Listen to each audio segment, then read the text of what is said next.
de This meeting is panza, being ¿sí? recorded.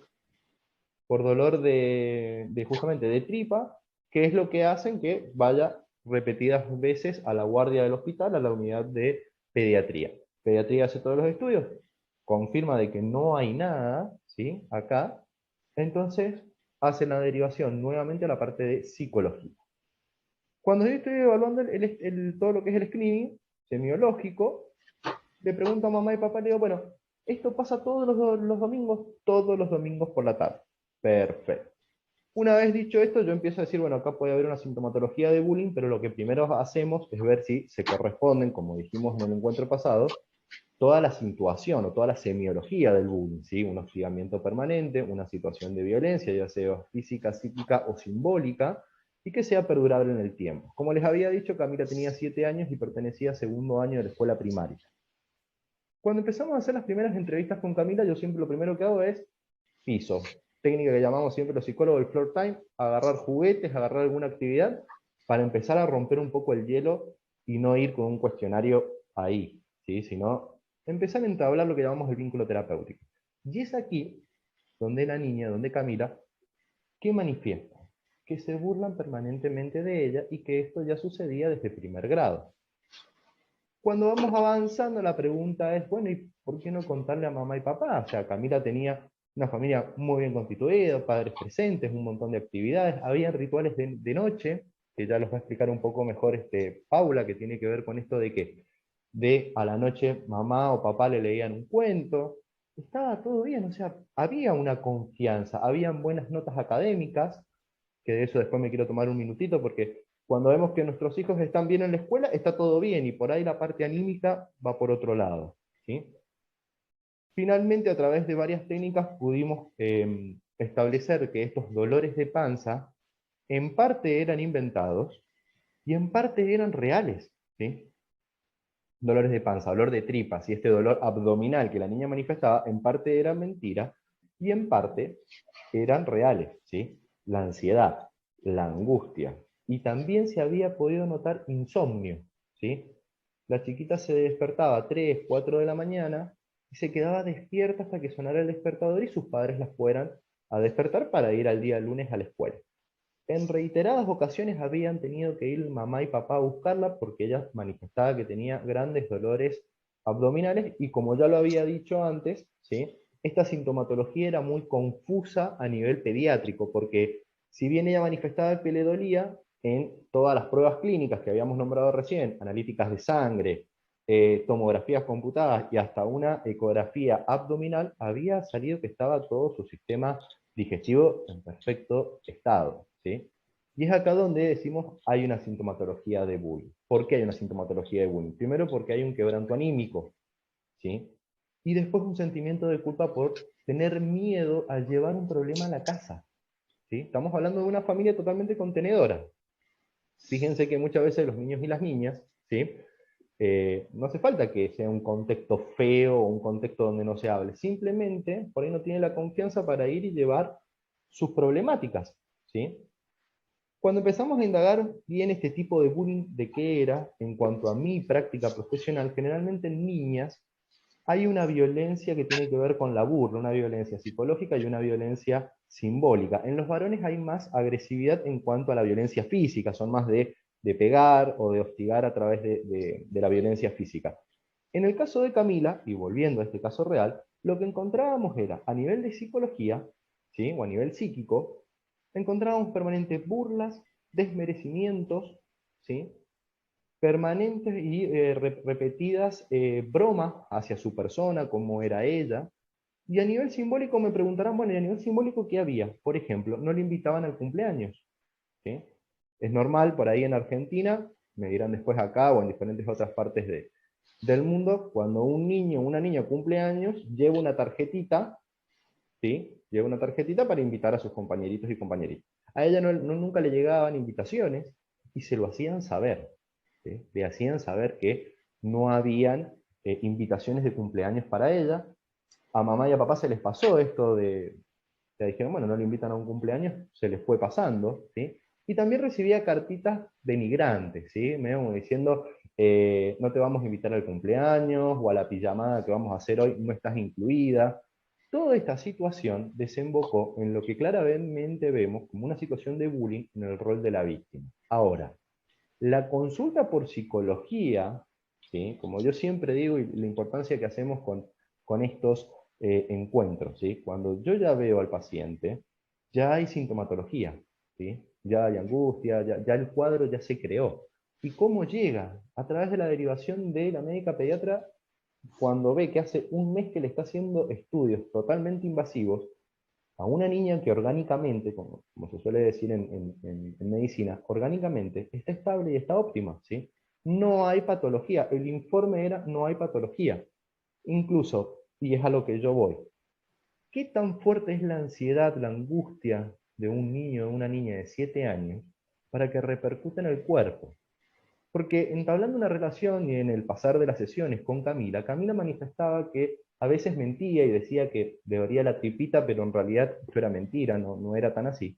Pero otras veces manifestaba que era verdad cuando estaba en la escuela, después de los primeros recreos, que sí sentía un fuerte dolor de panza o de tripa, y que también, yo me acuerdo, y lo tengo anotado acá, siento como que el corazón se me va a salir, ¿sí? Cuando tenemos una taquicardia y estamos cardiológicamente sanos, esa taquicardia sabemos que es ansiedad o angustia.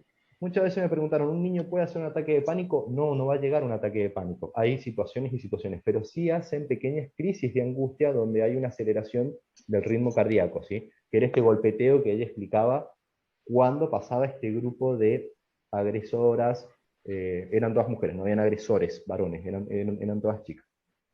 Una vez que se pudo establecer esto, después de 2 o 3 consultas, lo que generalmente se hace es emitir un certificado profesional de un psicólogo clínico infantil donde da fe de la sintomatología de bullying, ¿sí? O sea, para informarle a la escuela que se activen los protocolos correspondientes. Pero lo interesante, y vuelvo a hacer hincapié en esto, es en que Camila tenía buenas notas, ¿sí? Camila tenía buena comunicación con mamá y papá. A Camila habían rituales nocturnos, como decimos los psicólogos, esto de vamos a cenar, después nos vamos a lavar los dientes y nos vamos a acostar leyendo un cuento. Pero fallaba algo. Y ese algo que fallaba tenía que ver con qué?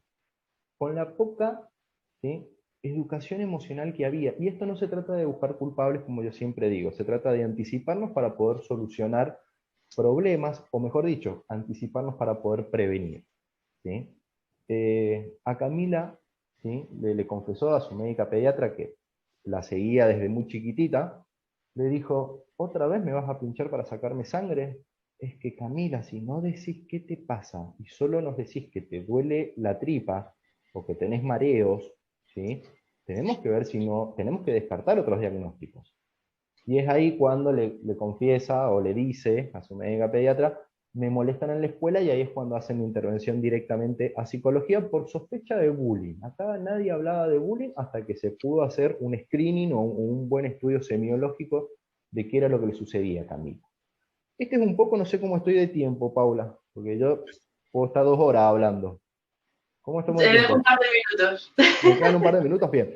Este es un caso, a ver, que reúne a muchas Camilas, ¿sí? Y que reúne a muchos otros Juan, Pedros de 7, de 8, de 9 años, en donde se ve esto de el bullying, ¿sí?, en pequeños síntomas que tienen que ver con empezar a inventar cosas para no ir a la escuela, primera señal de alarma, que llegue o que haya pasado un sábado y un domingo hermoso, ¿sí?, y que llegue el domingo a las 8 de la noche, empiecen los rituales de nos vamos a bañar porque mañana comenzamos la escuela, y que de repente veamos que hay un quebranto anímico. Bien, los psicólogos clínicos le ponemos nombre raro a cosas que nos pasan todos los días. ¿Qué es este quebranto anímico infantil del cual hablamos? ¿Sí?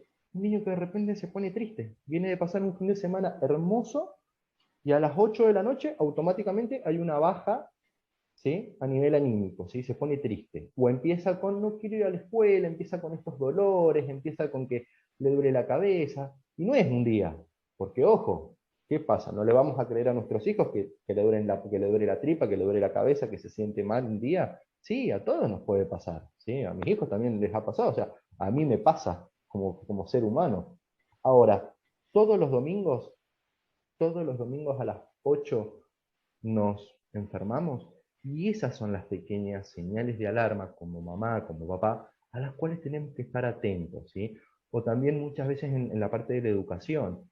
Todos los lunes o todos los martes, Camila insiste en que llamen a su mamá y a su papá porque le duele la tripa. Y ya es un comportamiento que observamos repetidas veces. A veces lo hablábamos con Paula y por ahí algunos colegas psicólogos se enojan un poco conmigo. Yo siempre digo, acá a veces no hay que ser muy psicólogo clínico, especializado en un montón de cosas para darnos cuenta de que hay un comportamiento que no es el habitual o que no es el esperado.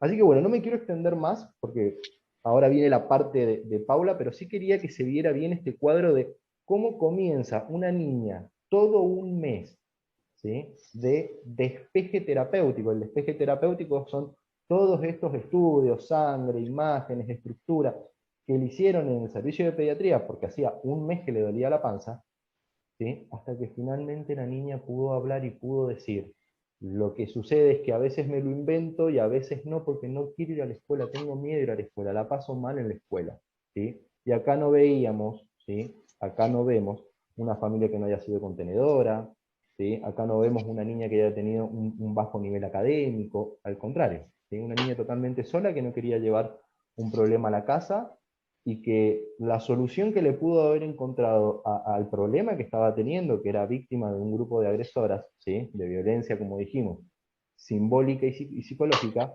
era inventarse dolores, ¿sí? Y como buenos padres nosotros vamos y llevamos a nuestros hijos al médico.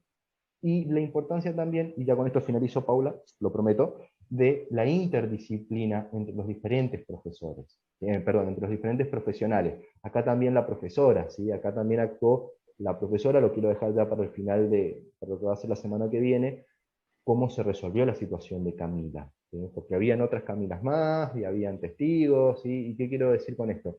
La interdisciplina, la parte de pediatría, la parte de psicología, la profesora que ya le parecía raro que a Camila siempre le doliera la tripa el día lunes a las 9, entraba y a la media hora ya le dolía la tripa, ¿sí? Entonces, este trabajo que se logró hacer, con una mirada totalmente interdisciplinaria, en donde estamos permanentemente buscando, ¿sí?, información de los diferentes profesionales que están a cargo de los menores, es muy importante también, porque esto no se trata de hacer un certificado y decir: señora directora, en su escuela hay bullying. No, no, no, se trata de ver cómo lo podemos solucionar. Así que bueno, espero que les haya gustado el caso de hoy, que se conecta, lo vamos a dejar como primicia, se conecta con lo que va a ser la finalización del tercer encuentro en bullying, donde vamos a estar viendo ya la parte de los testigos y cómo continúa la situación de Camila, ¿sí? Así que bueno, los dejo con Paula porque acá vamos a ver un par de técnicas que para mí son excelentes. Así que muchas gracias, espero que se haya entendido. Ahora voy a leer todo lo que han estado escribiendo en el chat. Muchas gracias. Gracias, Luis. Creo que bueno, ha quedado muy claro. Muy interesante este caso de Camila porque creo que nos da una referencia que se repite bastante, el tema del dolor a la hora de somatizar, aunque es verdad que ese dolor se llega a sentir en muchas ocasiones, pero una de las consecuencias, ¿no?, es el empezar, ¿no?, a sentir que tienes dolores de tripa, dolores de estómagos en muchos casos. A mí hoy me gustaría hablar, bueno, pues de la mayor consecuencia que tiene en el niño el acoso escolar cuando uno es víctima, ¿no? Y es el perjuicio en la autoestima y el daño que hace en la autoestima del menor y cómo nosotros desde nuestro perfil como adulto, estemos donde estemos, acompañando al menor, sea nuestro perfil como padre, tutor, tío, qué podemos hacer, ¿no? Es interesante saber estas consecuencias, ¿no? Empezar con las consecuencias que nos ha relatado Luis en este caso, de dolor. En otros casos se puede dar como, bueno, angustia, ¿no?, que también sentía Camila, ¿no?, esa sensación también de palpitación, ¿no?, que le daba cada vez que pasaba frente a estas chicas. La timidez extrema también se puede dar, ¿no?, y puede llegar, lógicamente, a depresión, sentir culpabilidad al final, que yo creo que también lo ha nombrado Luis, esa culpabilidad de lo que le está sucediendo. Las crisis de ansiedad, pánico, ¿no? Pues muchas situaciones se pueden dar derivadas del acoso. Es muy importante empezar a trabajar la autoestima desde pequeños para poder prevenir además estas situaciones, porque podemos pensar que nuestro concepto de nosotros empieza, bueno, pues en la primera infancia, entre los 4 o 5 años empezamos a construir nuestro concepto sobre, bueno, pues las opiniones que tenemos de nuestros padres, de nuestros maestros, nuestros compañeros, y durante nuestra infancia, bueno, pues lógicamente esta autoestima es vital al final para prevenir, ¿no?, cualquier tipo de trastornos que nos puedan suceder y poder hacer frente a cualquier dificultad que nos vayamos encontrando a lo largo de nuestra vida. Podemos entender, bueno, para que todos partamos de una misma base, que la autoestima es esa valoración que hacemos de nosotros, ¿no? Y el autoconcepto, la imagen. Entonces, la autoestima afecta, en este caso, por ejemplo, Camila, pues iba muy bien en los estudios, pero sí que es verdad que en muchísimos casos una baja autoestima y el estar dentro de una situación de acoso escolar puede afectar al aprendizaje, ¿no? Te puede afectar en el desarrollo curricular y en tus capacidades, en pensar, ¿no?, que no eres válido. Pues las relaciones sociales se ven muy, muy afectadas, ¿no? Al final tienes mucho miedo a relacionarte, la inseguridad piensa que vales menos que el resto, dejas de hacer determinadas actividades o todas las actividades, y al final lo que limita a las personas es el poder sentirse feliz, ¿no? El poder ser feliz en nuestra vida y en nuestro día a día. Pasando en el sentido de, bueno, los trastornos, ¿no?, en qué fases o qué partes nos pueden afectar, es muy importante entender el concepto de autoestima, que afecta a 2 sentimientos fundamentales, ¿no? Y aquí es donde tenemos que hacer hincapié el adulto, que es el sentimiento de poder, de sentirse válido, ¿no?, de la propia valía de cada uno, y luego el sentimiento de poder, es decir, soy digno a sentir amor, o soy capaz de generar un cambio, ¿no?, enfrentarme a las adversidades. Eso está muy relacionado, ¿no?, con la autoestima, y justamente estos perfiles son donde más daño sufren a la hora de su desarrollo.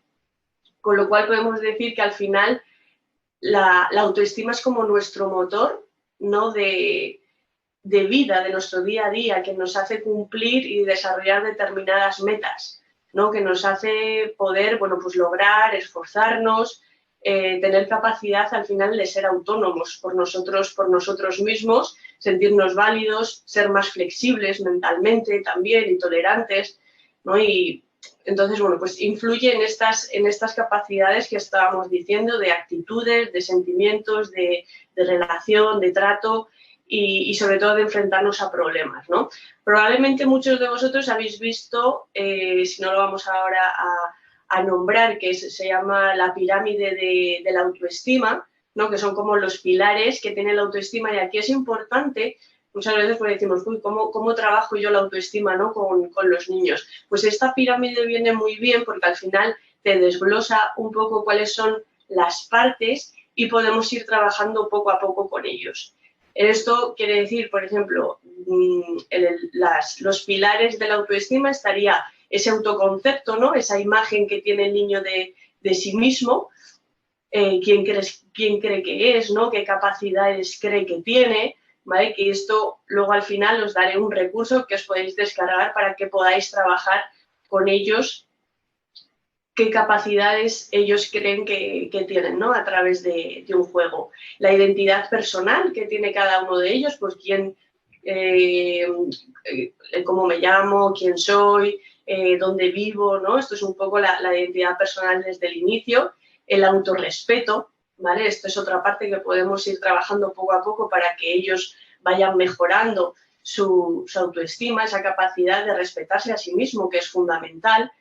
El autoconocimiento creo que es básico, y es algo en lo que carecemos mucho los adultos también hoy en día y que es muy importante que trabajamos en nuestro día a día, el autocontrol, donde tenemos que, bueno, pues enseñarles cuáles son esas emociones básicas y sobre todo entender el para qué de las emociones, ¿no? El autocontrol nos ayuda mucho también a resolver bien los conflictos, a saber enfrentarnos a nuestras dificultades. Y esta parte de autocontrol es importante trabajar con los menores. Tener una autoevaluación en el sentido de saber qué es bueno, ¿no? Que evaluar qué cosas son buenas para cada uno de nosotros y la autoaceptación, en el sentido de admitir y reconocer cómo somos. Y para eso es fundamental, dentro de las bases de la autoestima, el que nosotros aceptemos de manera incondicional y permanente a cada uno de los niños tal y como son, únicos y irrepetibles. Y no intentar reflejar en ellos muchas veces lo que nos gustaría, lo que nos hemos imaginado que serían, o proyectar aquello en lo que no hemos llegado, ¿no? Que por desgracia indirectamente a veces sucede esto. Dentro de las bases, ¿no? Estaría también, bueno, esa valoración de cómo elogiamos, ¿no? Tenemos que estar atentos cómo nos dirigimos a ellos. Es muy importante, sobre todo, no elogiar cada cosa que hacen, sino el esfuerzo, ¿no? Que ellos entiendan que la perseverancia y el esfuerzo es donde está el éxito para lograr cada uno de los objetivos, ¿no? que pueda tener él en la vida. ¿Cómo es nuestro vínculo? Tenemos que reflexionar el adulto cómo es el vínculo con el menor, cómo nos comunicamos entre nosotros y ellos, ¿no? Y poderles, bueno, al final somos nosotros los que somos ese modelo y es importante que analicemos también dónde está nuestra autoestima, cómo está nuestro autoconcepto, nuestro autorrespeto a nosotros mismos, porque ellos se van a fijar mucho. Entonces, en este caso, bueno, pues Camila tenía una buena comunicación con sus padres, pero a lo mejor esa comunicación no llegaba más allá de la parte emocional, ¿no? Sino simplemente a lo mejor más curricular y tener esa sensación de no voy a contar por no decepcionar, que esto suele ser un perfil también en el que se suele ver. No querer decepcionar porque a lo mejor tienen o te han etiquetado, ¿no? Que esto es un gran problema también, el etiquetar de qué listo eres, qué bueno eres, qué bien haces, ¿no? Pues eso, o al revés, qué malo eres, qué torpe eres, ¿no? Y no dar la oportunidad a mejorar. Entonces, para poder favorecer, ¿no? En este caso, como estrategia, ¿no? Para que podamos llevarnos, así como puntos ya más concretos, debemos, cuando un niño, ¿no? Vemos que tiene una autoestima ya baja, nos podemos quedar con 4 puntos, ¿vale? Que sería intentar modificar esos pensamientos más negativos que tiene hacia él, hacia más positivos. ¿Cómo hacemos eso? Es importante poder analizar cuáles son esos pensamientos, ese autoconcepto que tiene de sí mismo, escribirlo con el ejercicio que os vamos a pasar ahora. Podéis empezar a analizar cómo él se ve y qué capacidades se ve y a partir de ahí poner pequeñas metas, pequeños logros que ellos puedan ir cambiando ese concepto, ¿no? Que tienen de ellos mismos. Sobre todo que sean conscientes de la distorsión entre la realidad que tienen, ¿vale? Entre su pensamiento y la realidad. Luego, el afrontar situaciones que puedan, bueno, pues conflictivas, ¿no? De una forma que sean capaces ellos mismos por sí solos de enfrentarse a esas situaciones. Que puedan conocer cuáles son sus derechos, cómo poner límites, ¿no? En este caso, que ellos aprendan, bueno, pues cuáles son sus derechos y que es importante que pongan límites en lo que quieren y no quieren. Para esto es importante también trabajar mucho la habilidad del pensamiento crítico con los niños. No decirles siempre lo que tienen que hacer, sino que aprendan también a decidir por sí solos. A la hora de mejorar las relaciones sociales, tenemos, o sea, lógicamente, las relaciones con sus compañeros, hay que potenciar las habilidades sociales y aquí el pensamiento crítico viene muy bien, la capacidad de oratoria, de saber expresar, ¿no? El decir lo que uno piensa. Entonces, definimos capacidad, bueno, el cambiar ese pensamiento negativo, el afrontar situaciones complejas, hay que ir acompañándole a hacer actividades que él poco a poco. El tema de coger responsabilidades en casa viene muy bien, desde chiquitines, ir dándoles pautas que ellos puedan ir haciendo, desde hacer su cama, recoger la mesa, todo este tipo de tareas viene muy bien. Mejorar las relaciones sociales, ahí ya os decía que hay que trabajar el tipo de habilidades, ¿no? Como el pensamiento crítico, que si trabajamos algún día este punto, os pasaré un ebook que tenemos, bueno, muy interesante sobre cómo potenciar el pensamiento crítico de los menores. Y la autoexigencia, perdonad que se me había olvidado. Estos niños suelen tener una autoexigencia muy alta sobre ellos y se permiten muy poco el error. Entonces aquí es importante el que ellos puedan ver la diferencia entre la realidad y su percepción, ¿vale? Hacer determinadas actividades en las que puedan ver esa diferencia. No me voy a extender más porque son ya la 1:12, Luis. No sé si ha quedado claro. ¿Quieres que puntualice algo más en concreto? No, ha quedado clarísimo, clarísimo, clarísimo. Por ahí algunas personas han estado dando sus opiniones en el chat que son totalmente válidas, ¿no? Que tienen que ver con hacerle sentir a la niña un vínculo seguro con sus monitores y tutores, la autoconfianza, esto que tiene que ver con, a ver, la psicomatización, ahí lo he dicho bien, en donde muchas veces desde lo orgánico es muy difícil comprobar, ¿sí? Por eso los psicólogos tenemos, ¿no? Como este entrenamiento en poder decir, a ver, hasta qué punto es mentira y hasta qué punto no, ¿sí? O sea, realmente muchas veces le vamos a hacer 200 estudios a un niño o a una niña y es verdad que cuando la psiquis repercute en el cuerpo, ¿sí? Hay dolores abdominales, hay dolor de cabeza, se produce insomnio, hasta hay incluso mareos, ¿sí? Pero claro, a la hora de hacer una analítica de sangre, esto no se ve reflejado, ¿sí? Entonces, hay que hacer siempre una semiología y una nosología mucho más profunda y totalmente de acuerdo con todo lo que han estado colocando en el chat. Pues tengo dos recursos, bueno, uno que os lo podéis descargar, que os lo vamos a poner en el chat o en el grupo donde podáis descargarlo, ¿vale? Que es la actividad que os decía para que podáis identificar, que ellos vayan identificando cuáles son, qué cualidades tienen, qué cualidades, bueno, pues piensan que pueden potenciar.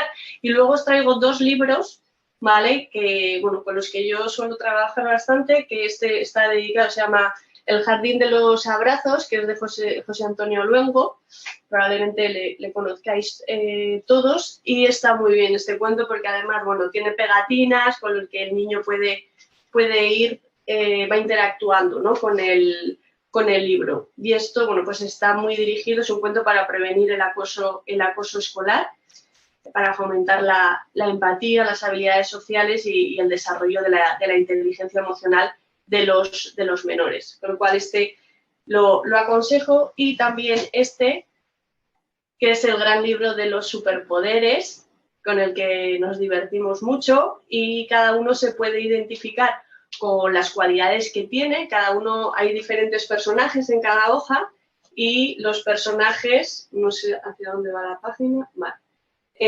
Los personajes, cada uno pues tiene el superpoder de la música, el superpoder de la organización, el de la elasticidad, el optimismo.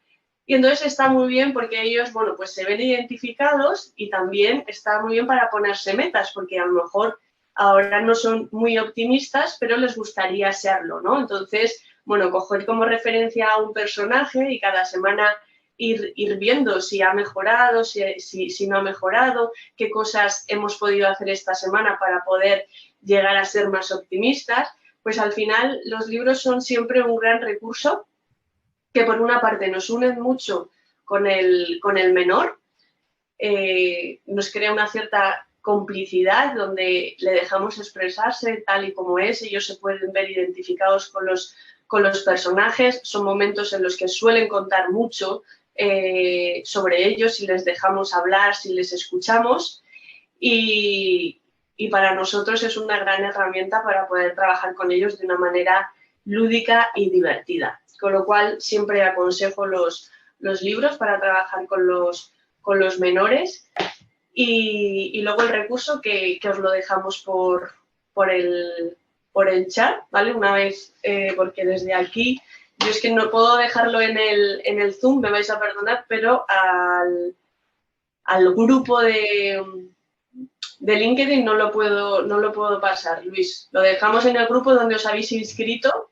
¿vale? Donde Sí. está os voy a dejar un enlace de todas formas, como grabaremos, esto se pasará también a YouTube, en la descripción de YouTube siempre dejamos, ¿vale? El enlace de los recursos para que desde ahí también directamente lo descarguéis. Así que no sé si quieres hacer un resumen ya como para ir finalizando, Luis. No, más que nada, a ver, puntualizar, ¿no? Nuevamente creo que ha quedado, pero más que claro, cómo lo psíquico repercute muchas veces, ¿sí? Si es que no todas las veces, en lo somático, ¿sí? Y estas son las consecuencias del bullying, ¿sí? Un poco era lo que decía recién. Este caso, que es un caso real, es la sumatoria de muchas Camilas, de muchos Pedros, de muchos Juancitos, de muchas Juanitas, ¿sí? A ver, todo esto, ¿sí? Es lo que vemos. Y es un poco siempre insistir en por qué hacemos lo que hacemos con Paula en este mejor prevenir que curar, ¿sí? Cuando yo ya tengo la derivación hecha arriba de mi escritorio, cuando yo ya tengo el pacientito, la pacientita sentada enfrente mío, es porque ya estamos observando patología observable, valga la redundancia, ¿sí? Y que todo esto se puede evitar justamente con el hecho de meter una técnica y leer. Acá estaban diciendo que el juego también tiene una función fundamental. ¿Para qué? Justamente para esto, ¿no? Para reforzar esta autoestima del niño, en donde había una excelente buena relación con sus padres, pero lo que faltaba era la parte emocional. Así que nada más, muchísimas gracias a todos. Seguramente van a dejar un montón de preguntas, que las dejen, ¿sí? Después las iremos respondiendo y nos vemos, bueno, alguien preguntaba, y no me quiero olvidar, cuál había sido la actitud de la escuela. Ya lo vamos a ver en el otro encuentro, como porque este caso se conecta con el tercer encuentro y no quiero dar más spoiler ni adelantos, ¿sí? Pero también vamos a ver eso, qué actitud tuvo la escuela. Así que nada, Vale, le decimos muchísimas a esta gracias. persona que el 17 de noviembre es el siguiente encuentro de Mejor Prevenir que Curar, donde vamos a analizar la figura de los testigos, que son claves en todo este proceso de acoso escolar y creo que debemos de estar atentos, muy atentos a este perfil y conocerlo bien para poder prevenir el acoso y parar el acoso. Con lo cual, próximo 17 de noviembre, el próximo jueves, nos vemos de nuevo por aquí, por LinkedIn. Y muchísimas gracias a todos los que nos acompañáis, los que vais a ver el vídeo. Y os mandamos un fuerte abrazo y gracias por implicaros en algo tan importante como la salud mental. Chau, chau.